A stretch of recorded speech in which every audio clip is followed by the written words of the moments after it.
जय श्री राम दोस्तों, कैसे हैं आप सब? हो तो बढ़िया होंगे। अभी हम बात करने वाले हैं केसरी मूवी के बारे में। हाल ही में फिल्म मैंने कल देख ली थी नाइट में, क्योंकि इसके शो बहुत ही ज़्यादा कम दिए गए हैं, पता नहीं क्यों।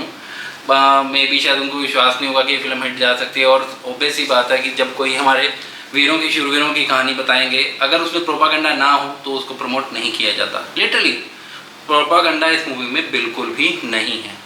बात करें एक्टर्स की तो ऑब्वियस ही बात है, बहुत सारे लोग सूरज पंचोली के कारण ये मूवी देखने नहीं जाएंगे, क्योंकि एक तो उस बंदे की एक्टिंग खराब और रियल लाइफ में कैरेक्टर खराब।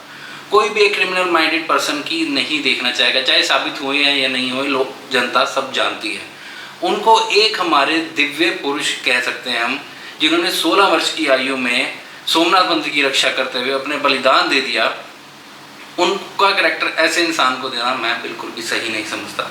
हालांकि देखो, फिल्म में अगर विजुअल्स की बात करें तो विजुअल्स ठीक है, मैं पुअर नहीं कहूँगा, बहुत ज़्यादा। एक दो जगह हैं, जैसे एक शेरनी वाला सीन हो गया, या फिर एक दो जगह आपको जैसे लड़ाई करते हुए सीक्वेंस में आपको पुअर लगेंगे, लेकिन जो एंड की क्लाइमैक्स की लड़ाई है वो लिटरली अच्छी है, काफ़ी अच्छी। मैं इसलिए नहीं कह रहा कि मैं उनका सम्मान करता हूँ, लिटरली बता रहा हूँ अच्छी है। एंड की लड़ाई बजट के हिसाब से काफ़ी अच्छी है, और इसके साथ कोई बड़ा प्रोडक्शन हाउस तो जुड़ा नहीं है, तो ऑब्वियस ही बात है कि इसको इतना गेनिंग नहीं मिलेगा। और सबसे बुरी बात ये लगी कि एक इतने अच्छे किरदार को ऐसे इंसान को दिया गया।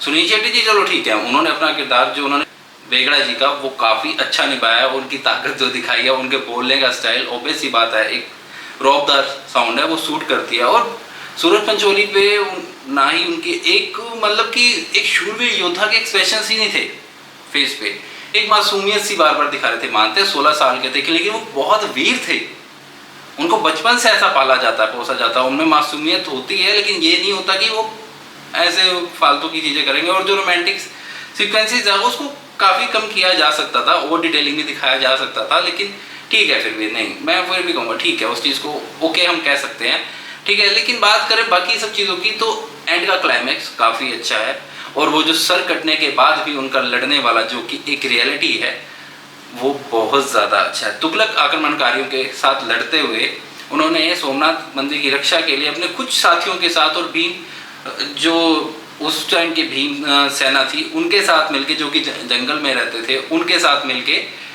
युद्ध लड़ा था। कुछ चंद लोगों के साथ कह सकते, कुछ चंद लोगों के, फिर भी उन्होंने पछाड़ दिया था, जबकि उनके वेपनाइज थे तोप के गोले, जैसा कि फिल्म में विजुलाइज करके दिखा रखा है। हालांकि रियलिटी में इसका कोई बताया नहीं गया है, लेकिन मैं मानता हूँ ये सब होगा ही होगा। उस टाइम पे उनकी आर्मी ज़्यादा होती थी, वहाँ कैसी आर्मी होती है, बच्चे पैदा करना, ठीक है, वो उनकी जो पहले से टैक्टिक्स चलती आ रही है, लेकिन हमारे वीरों ने उनको हर बार हराया, हर बार। हालांकि सोमनाथ मंदिर पे 17 बार हमला हुआ और 17 बार मुंह खाई है।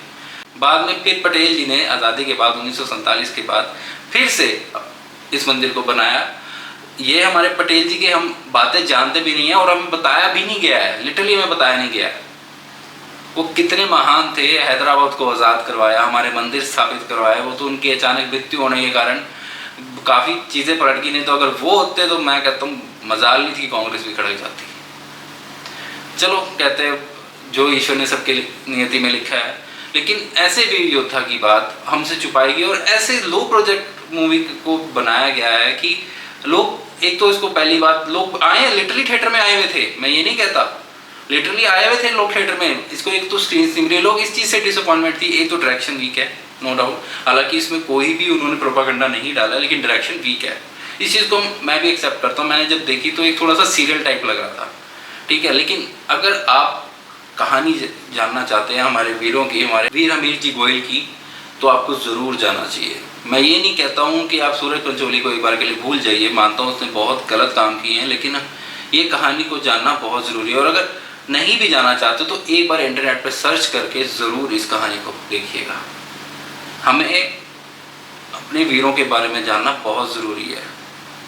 भगवान ऐसा आशीर्वाद किसी को नहीं देते, ठीक है।